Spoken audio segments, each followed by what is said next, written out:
بھارتیہ راشٹریہ سمیتی BRS کے قائدین نے چہارشنبے کے دن پارٹی کے MLAs پوچارام سرینواس ریڈی اور ڈاکٹر سنجے کمار کے خلاف نااہلی کی درخواستیں اسپیڈ پوسٹ کے ذریعے بھیج دی ہیں۔ واضح رہے کہ مذکورہ دو اراکین اسمبلی نے مبینہ طور پر حزب مخالف پارٹی کو ملاقات کا وقت نہیں دیا۔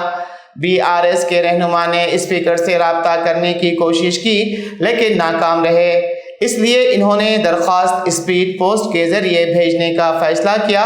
تلنگانہ بھون میں میڈیا سے بات کرتے ہوئے MLA جگدیش ریڈی نے کہا ہے کہ پوچارام سرینواس ریڈی ڈاکٹر سنجے کمار نے پارٹی کے B فارم پر کامیابی حاصل کی ہے۔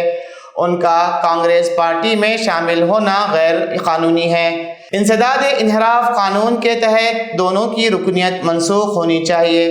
ہم منگل سے اسپیکر کی ملاقات کا انتظار کر رہے ہیں، تاہم ہمیں ملاقات کا وقت نہیں دیا جا رہا ہے۔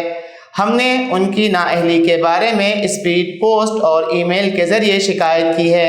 جگدیش ریڈی نے مطالبہ کرتے ہوئے کہا ہے کہ ان کے خلاف کارروائی کی جائے ورنہ وہ قانونی کارروائی کریں گے۔ BRS کے قائد نے الزام لگایا ہے کہ کانگریس پارٹی انحراف کا حوصلہ افزائی کر رہی ہے۔ حکمران پارٹی نے اپنے منشور میں ذکر کیا تھا اور بنچ نیائے میں شامل کیا تھا کہ دوسری پارٹیوں میں شامل ہونے والے MLAs کو نااہل قرار دیا جائے گا، لیکن وہی پارٹی انحراف کو فروغ دے رہی ہے۔ ایک سوال کا جواب دیتے ہوئے BRS کے رہنما نے کہا ہے کہ جس وقت BRS برسر اقتدار تھی اس وقت کانگریس کے MLAs KCR کے پاس آئے اور BRS میں شامل ہونے کی خواہش ظاہر کی۔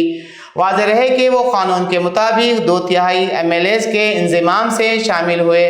پارٹی کے MLA گودم مہاپال ریڈی نے کانگریس میں شامل ہونے کے بارے میں جگدیش ریڈی نے تبصرہ کرتے ہوئے کہا، چیف منسٹر ریونت ریڈی ہر گھر کا دورہ کر رہے ہیں اور اسکارف پیش کر رہے ہیں، اور اس کی کیا ضمانت ہے کہ وہ MLA سے ملاقات نہیں کریں گے۔